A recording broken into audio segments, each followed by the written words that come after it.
Welcome to a quick tutorial showing how to use Angular signals in a service component. Our goal is to pass the signal's value to the TaskList component. Our application is connected to a local server built on NestJS, where I'm storing 3 default tasks.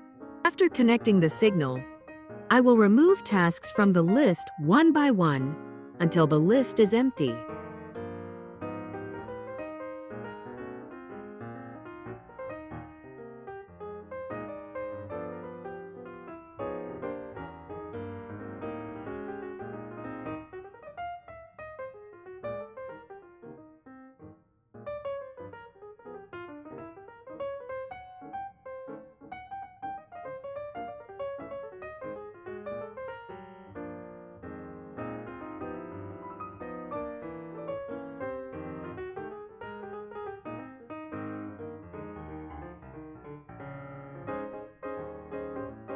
In the service, we create a signal that holds a true-false value.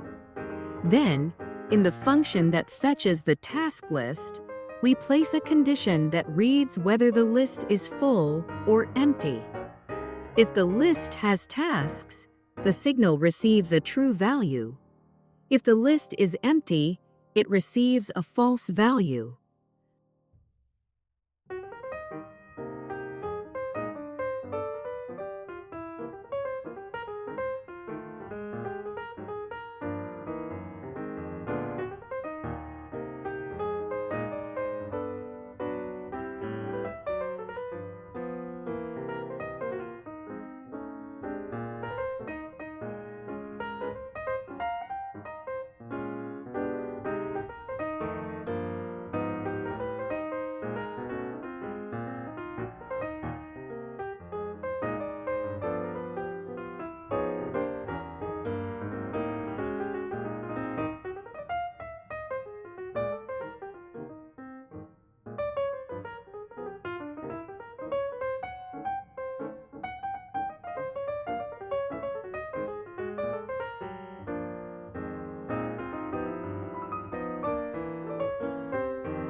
Next, in the TaskList component, we go to the constructor and invoke an effect there. We'll check the console to see what information our component receives and when.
We start deleting tasks from the list, and in the console, we see messages indicating a task was removed and that the fetch function was called. The function checks the condition, and as long as the signal is true, the effect won't display additional information. Only when we remove the last task from the list does the signal change to false, and at that point, the effect will display false in the console. This is how communication works between the service and the component using a signal with an effect.